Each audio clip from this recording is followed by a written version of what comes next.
Erupsi Gunung Semeru yang terjadi pada 19 November lalu meluluh lantakan permukiman warga. Tercatat data sementara 200 rumah rusak, masjid ambruk, dan sekolah hancur akibat erupsi.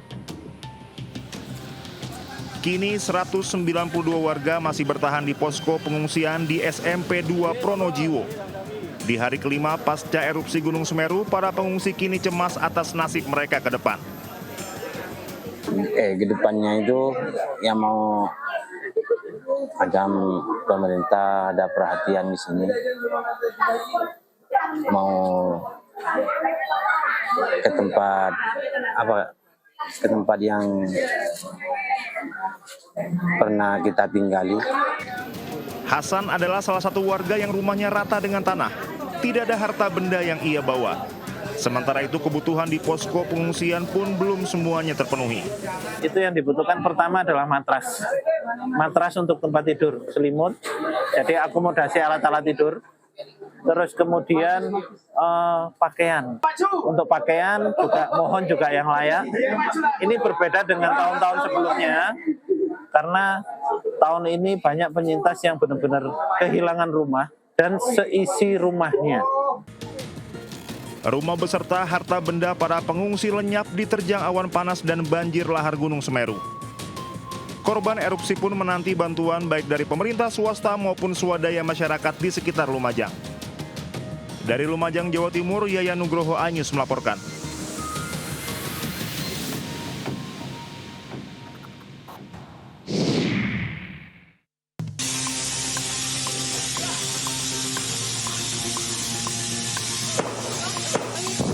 Kobaran api membakar sepeda motor usai melakukan pengisian bahan bakar di sebuah SPBU BBS Kabupaten Bandung Barat. Sejumlah operator SPBU dengan sigap berupaya memadamkan api dengan alat pemadam api ringan atau APA. Sejumlah pengendara dan konsumen yang panik juga menyelamatkan diri. Diduga api berasal dari korsleting listrik pada bagian mesin motor. Api akhirnya berhasil dipadamkan sebelum menjalar ke area pom bensin. Atas insiden tersebut, pihak SPBU menghentikan sementara kegiatan operasional dikarenakan seluruh alat pemadam api ringan atau APAR yang tersedia telah digunakan untuk proses pemadaman api. Dari Bandung, Jawa Barat, Yuwono Wahyu melaporkan.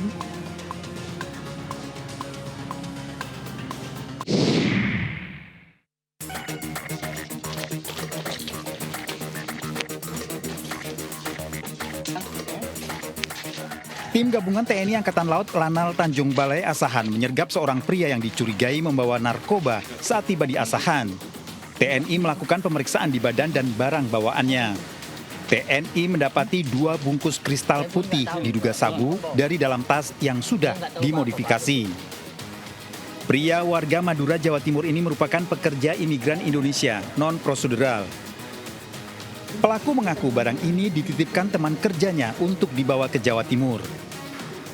SN merupakan TKI yang sudah sejak 2018 hingga 2025 ini baru pulang dan akan berpulang ke Jawa Timur karena asli dari Jawa Timur. Yang bersangkutan dititipi oleh saudara MD, saudara MD yang nantinya pada saat tiba di daerah Tanjung Balai Asahan yang bersangkutan diperintahkan untuk telepon kembali ke MD.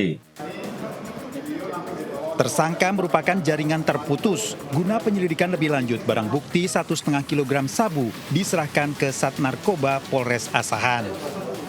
Dari Asahan, Sumatera Utara, Ulil Amri iNews melaporkan.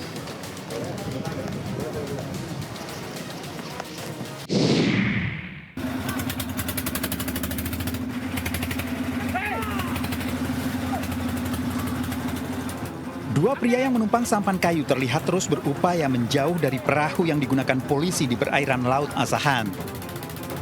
Pelaku terlihat membuang sejumlah bungkusan hitam di perairan. Pelaku melakukan aksi nekat dengan menceburkan diri ke laut dan meninggalkan sampan yang mereka gunakan untuk membawa narkoba dari luar negeri ke Indonesia. Polisi menceburkan diri ke laut untuk melakukan penangkapan. Dari tangan dua pelaku yang ditangkap, polisi menyita 15 kg sabu dalam bungkus teh Cina yang rencananya akan diedarkan di kota Medan. Sabu berasal dari Malaysia. Tersangka mencoba menghilangkan barang bukti dengan cara 15 kg sabu dibuang ke laut. Dan tim yang dipimpin oleh Kasat Narkoba berhasil tidak hanya menangkap tersangkanya, menangkap alat kejahatannya, dan juga berhasil menangkap barang bukti dan menyita barang bukti. Tersangka terancam hukuman mati. Dari Kota Medan, Sumatera Utara, Adi Palapa Harahap, iNews melaporkan.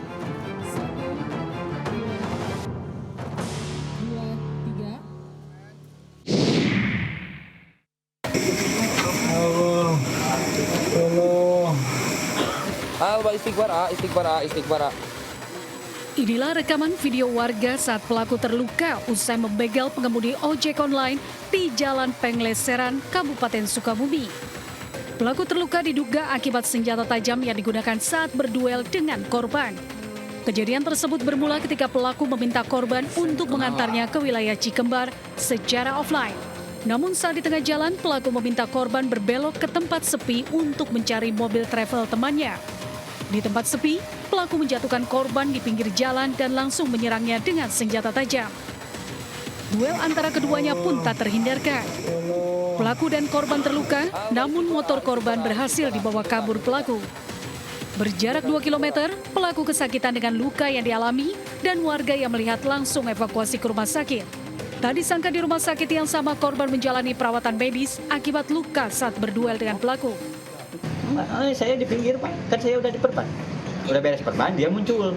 Oke, itu juga, dia juga berdarah, tapi cuma pakai kolor. Nego biasa kayak penumpang biasa gitu Pak. Berapa Kang biasanya? Apa? Dia sempat nawar untuk nawar 35 aja. 35.000. Dari mana ke mau? Dari mana mau ke mana? Dari Salabinana ke Panglesera. Kalau dari hasil kami pemeriksaan TKP dan saksi-saksi, indikasi ada perlawanan dari korban ketika pelaku akan mengambil sepeda motor pada saat korban mengantar pelaku di daerah Cikembar. Usai menjalani perawatan, pelaku selanjutnya dibawa ke Mapolres Sukabumi untuk dilakukan penyelidikan lebih lanjut. Saat ini kasus pembegalan tersebut ditangani Satreskrim Polres Sukabumi. Dari Sukabumi, Jawa Barat, Budi Setiawan, iNews melaporkan.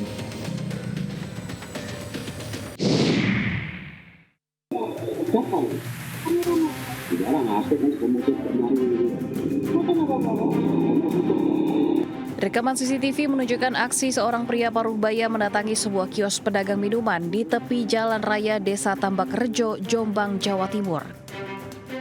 Pria ini mengaku sebagai anggota Intel yang sedang menangkap seorang pencuri tak jauh dari lokasi. Kepada penjual, ia berpura-pura meminjam handphone untuk merekam sosok pencuri motor yang baru diamankannya dan beralasan memori HP-nya penuh. Korban pun tak merasa curiga karena pelaku mengaku sebagai Intel. Tak lama setelah memegang ponsel korban, pelaku pun kabur. Nah, orangnya itu tapi memaksa, Mas. Terus saya itu memberikan alasan bahwa kalau HP saya ini nggak bisa dan penyimpanannya penuh. Saya buktikan ke beliaunya, lah HP saya langsung diambil, dibawa pergi. Atas kejadian ini, korban telah melapor ke Mapolres Jombang dan berharap pelaku dapat segera ditangkap. Dari Jombang, Jawa Timur, Muhtar Bagus, iNews melaporkan.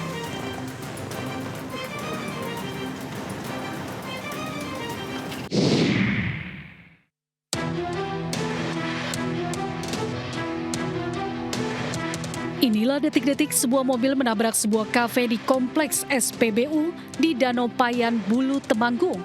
Terlihat minibus yang dikemudikan YS berhenti di depan kafe. Namun tiba-tiba mobil berjalan maju dan masuk ke dalam kafe, menabrak pintu hingga perabotan kafe hingga berserakan. 2 penumpang dalam kondisi selamat. Diduga pengemudi dalam pengaruh minuman keras, kafe masih dalam kondisi tutup sehingga tidak ada korban. Namun kerusakan kafe ditaksir hingga puluhan juta rupiah.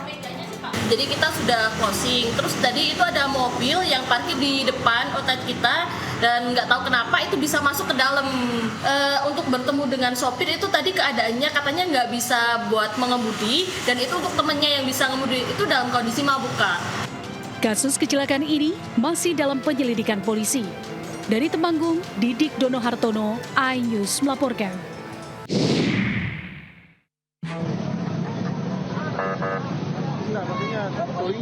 Dua mobil ini terperosok di dalam saluran air Jalan Perintis Kemerdekaan, Kecamatan Bringkanaya, Makassar, Sulawesi Selatan.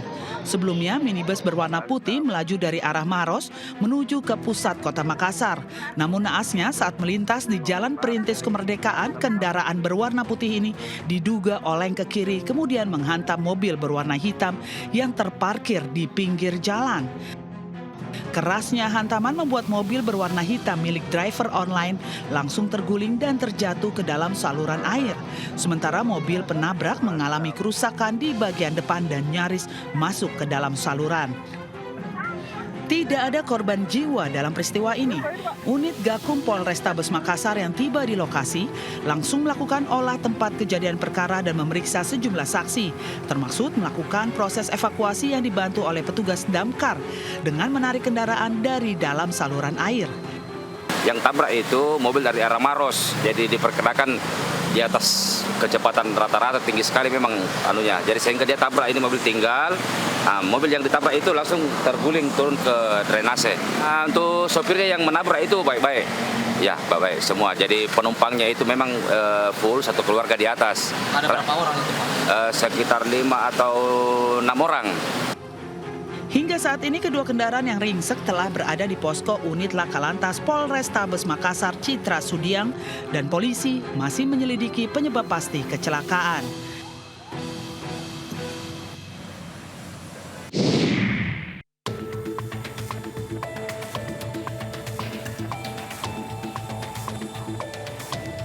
Polisi melakukan penggalian jasad Alvaro Kianu Nugroho dengan anjing pelacak di Sungai Cilalai, Tenjo, Bogor yang telah kembali tertutup rumput. Alvaro hilang April lalu saat sholat di Masjid Pesanggerahan. Rumah Sakit Polri Kramat Jati telah menerima kerangka jenazah yang diduga jasad korban. Tim forensik Pusdokes Polri melakukan pemeriksaan luar dan dalam. Saat ini kami sedang lakukan pemeriksaan luar dan dalam sesuai dengan permintaan dari penyidik. Kita lagi berproses, kita koordinasi dengan penyidik untuk pengambilan data antemortem. 2 kantong, ada 2 kantong. Kantong dari kertas. Dari Jakarta, Rio Manik, iNews melaporkan.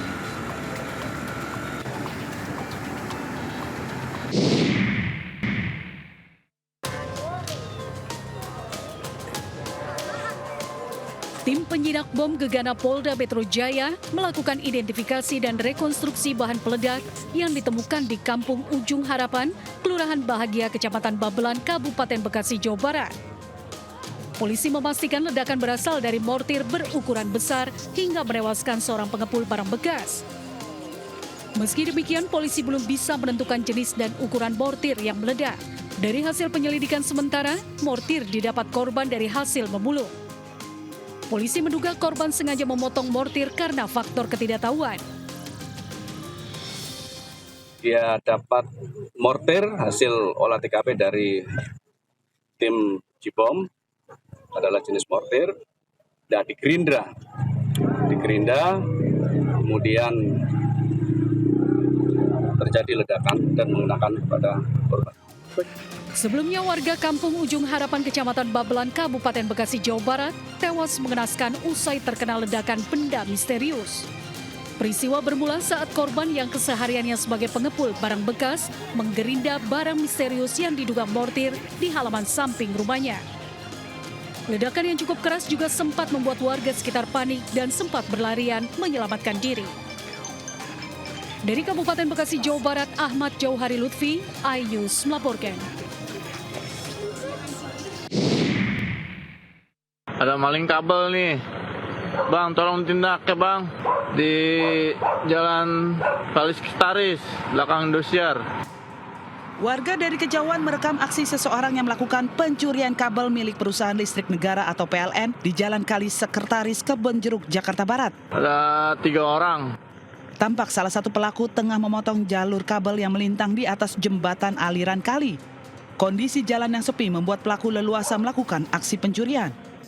Petugas PLN bersama pihak kepolisian sudah mendatangi lokasi kejadian.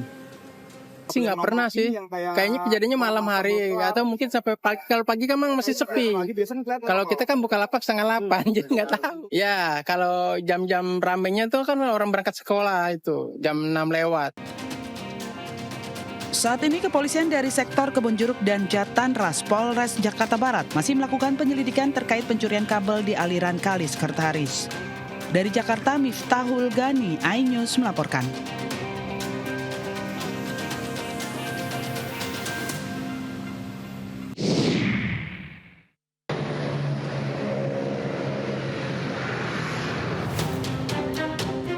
Beginilah kondisi mobil usai menjadi sasaran pencurian di depan sebuah toko di Jalan Margonda Raya, Kota Depok. Terlihat kaca mobil pecah hingga berserakan dirusak oleh pelaku. Aksi pencurian pecah kaca mobil ini terjadi saat korban tengah makan di warung dan memarkirkan mobilnya di depan toko yang sudah tutup. Sejumlah dokumen penting milik korban seperti paspor, KTP, SIM, ATM, hingga uang tunai hilang dicuri pelaku. Berdasarkan rekaman CCTV, pelaku diduga berjumlah 2 orang. Aksi pencurian berlangsung cepat, kurang dari 10 menit. Setelah memecahkan kaca, pelaku langsung kabur bersama rekannya. Kaca dibobol di pintu dekat gerbang kita di sebelah kiri. Terus setelah kejadian 15 menit kemudian korban langsung datang selesai makan di warung makan sebelah. Korban telah melaporkan kasus ini ke polisi dengan barang bukti rekaman CCTV. Dari Depok, Jawa Barat, Iyung Rizky, iNews melaporkan.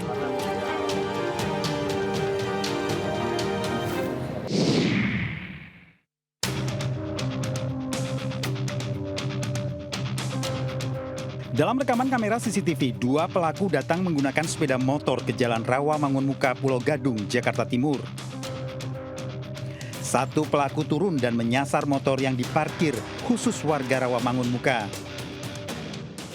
Pelaku lainnya menunggu di atas sepeda motor untuk mengawasi situasi di ujung gang. Pelaku beraksi dengan kunci letter T, merusak kontak kendaraan dan menggasak dalam waktu kurang dari 1 menit. Keduanya melarikan diri tanpa diketahui korban maupun warga setempat. Nggak lama kok, cabut.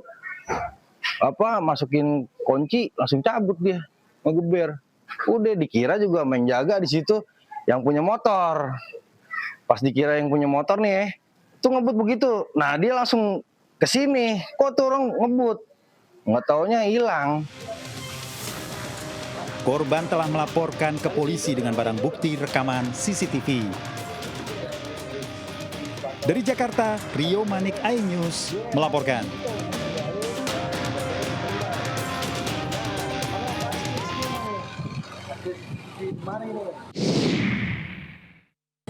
Ini laku kasihan benangnya, hanya begini mau lepas ini anunya orang. Seorang dokter ahli kandungan meluapkan kekesalannya terhadap kondisi fasilitas ruang bedah Rumah Sakit Umum Daerah Dr. Baharudin, Kabupaten Muna, Sulawesi Tenggara. Melalui rekaman video berdurasi singkat yang viral di media sosial, kondisi alat medis tidak layak pakai saat sedang menangani pasien di ruang operasi. Sejumlah perlengkapan seperti jubah operasi, benang jahit, dan beberapa alat operasi yang cukup penting tidak terpenuhi. Padahal apa yang menjadi kebutuhan operasi telah disampaikan untuk dipenuhi. Sementara itu pihak rumah sakit mengakui insiden tersebut di luar dari pengetahuan rumah sakit. Pihak rumah sakit baru mengetahui kondisi yang terjadi dalam ruang operasi setelah video yang diunggah oleh dokter tersebut viral di media sosial. Pihak rumah sakit berdalih petugas pengadaan kelengkapan alat medis operasi ketiduran membuat permintaan dari dokter tidak diproses tepat waktu. Mereka melapor ada rencana operasi katanya 4, tapi tidak ada bahasa sito. Sito itu artinya darurat, karena kan emergensi. Kecuali itu kalau emergensi pasti ada anunya.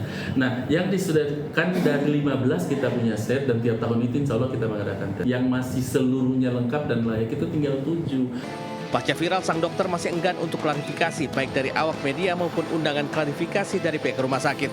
Dari Kabupaten Muna, Sulawesi Tenggara, Andi Eba, iNews melaporkan.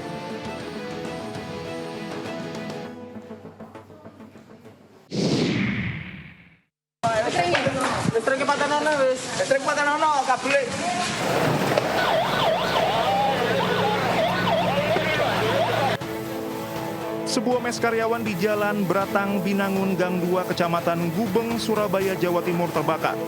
Akibat kebakaran tersebut, sebuah toko bangunan yang berada tepat di bawahnya nyaris terbakar.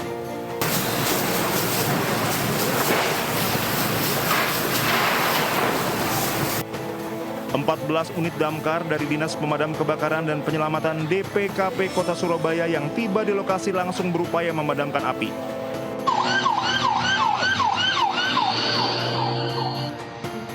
Diduga kebakaran disebabkan karena konsleting listrik dari kamar yang ada di lantai 2 toko bangunan.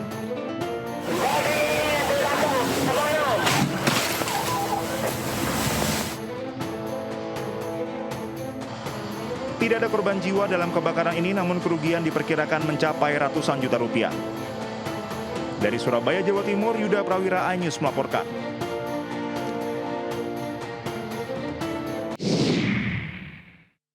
Ambruk mas, bangunan mas. Kebakaran hebat terjadi di sebuah pabrik pengolahan dan penyimpanan plastik di Jalan Gatot Subroto, Kota Jombang, Jawa Timur. Api berkobar hebat dari dalam gudang dan melalap habis seluruh bagian atap dan peralatan yang ada di dalam gudang. Petugas nyaris kewalahan melakukan pemadaman karena di dalam gudang tersebut dipenuhi oleh plastik yang mudah terbakar. Belum diketahui pasti apa penyebab kebakaran tersebut. Kebakaran terjadi beberapa saat setelah gudang ditutup dan sudah tidak ada orang di dalamnya. Tak lama setelah penjaga gudang pulang, muncul kobaran api yang cukup besar dari dalam gudang. Penyebabnya masih dalam penyelidikan. Alhamdulillah tidak. Sejauh ini ada berapa kendaraan ini dan pemadam yang diterjunkan dan dari PMK? Pemadam yang sudah datang ke sini kurang lebih 5 kendaraan damkar. Meski tidak menimbulkan korban jiwa, namun kerugian akibat kebakaran tersebut ditaksir mencapai miliaran rupiah. Dari Jombang, Jawa Timur, Muhtar Bagus, iNews melaporkan.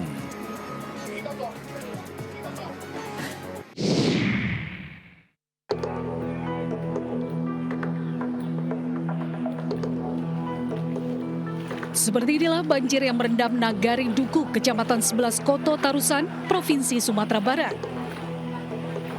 Banjir dengan ketinggian mencapai 1 meter menggenangi permukiman warga dan menutup akses jalan jalur lintas Sumatera, Padang Painan, dan Bengkulu.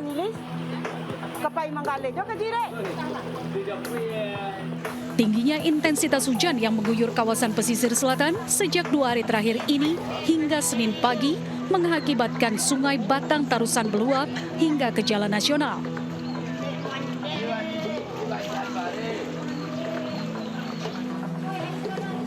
Hingga saat ini BPBD masih melakukan pendataan dampak akibat banjir.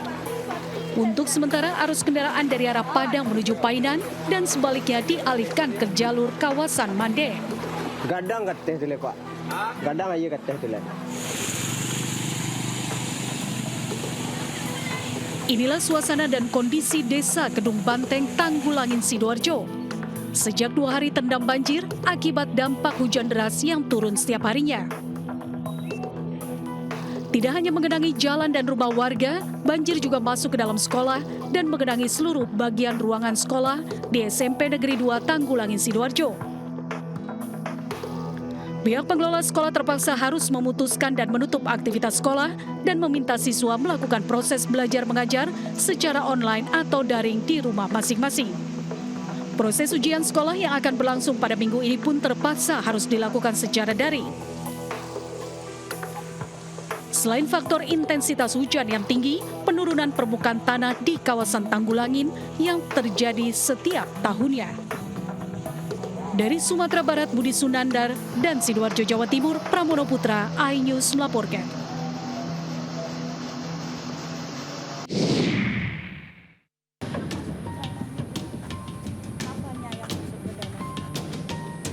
Erupsi Gunung Semeru yang terjadi pada 19 November lalu meluluh lantakan permukiman warga. Tercatat data sementara 200 rumah rusak, masjid ambruk, dan sekolah hancur akibat erupsi. Kini 192 warga masih bertahan di posko pengungsian di SMP 2 Pronojiwo. Di hari kelima pasca erupsi Gunung Semeru, para pengungsi kini cemas atas nasib mereka ke depan. Ke depannya itu yang mau macam pemerintah ada perhatian di sini, mau ke tempat yang pernah kita tinggali. Hasan adalah salah satu warga yang rumahnya rata dengan tanah. Tidak ada harta benda yang ia bawa. Sementara itu kebutuhan di posko pengungsian pun belum semuanya terpenuhi. Itu yang dibutuhkan pertama adalah matras. Matras untuk tempat tidur, selimut, jadi akomodasi alat-alat tidur. Terus kemudian pakaian. Untuk pakaian juga mohon juga yang layak. Ini berbeda dengan tahun-tahun sebelumnya. Karena tahun ini banyak penyintas yang benar-benar kehilangan rumah dan seisi rumahnya. Rumah beserta harta benda para pengungsi lenyap diterjang awan panas dan banjir lahar Gunung Semeru. Korban erupsi pun menanti bantuan baik dari pemerintah swasta maupun swadaya masyarakat di sekitar Lumajang. Dari Lumajang, Jawa Timur, Yayan Nugroho, iNews melaporkan.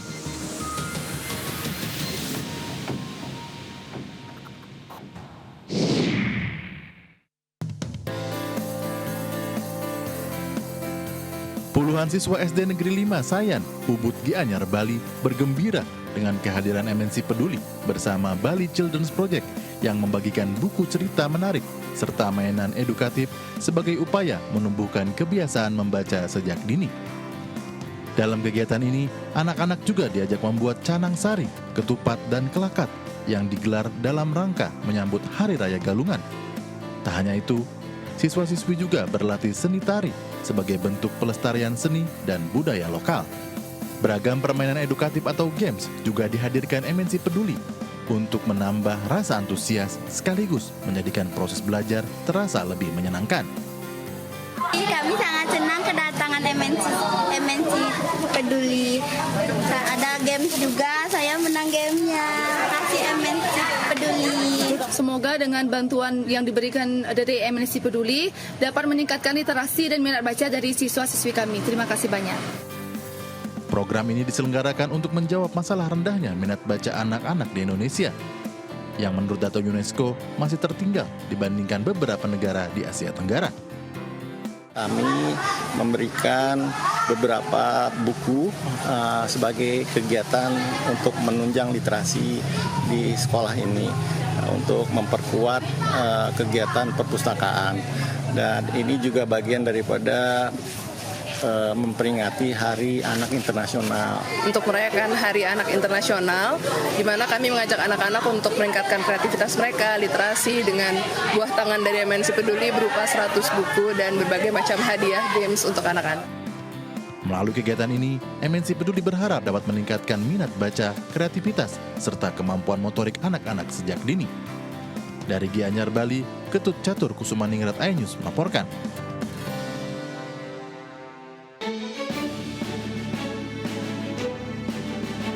MNC Asset Management memberikan dukungan penuh pada acara Seminar Nasional Perbanas Institute 2025 bertema Transformasi Digital Banking dan Tantangan Environmental, Social, and Governance, Strategi Keuangan Berkelanjutan.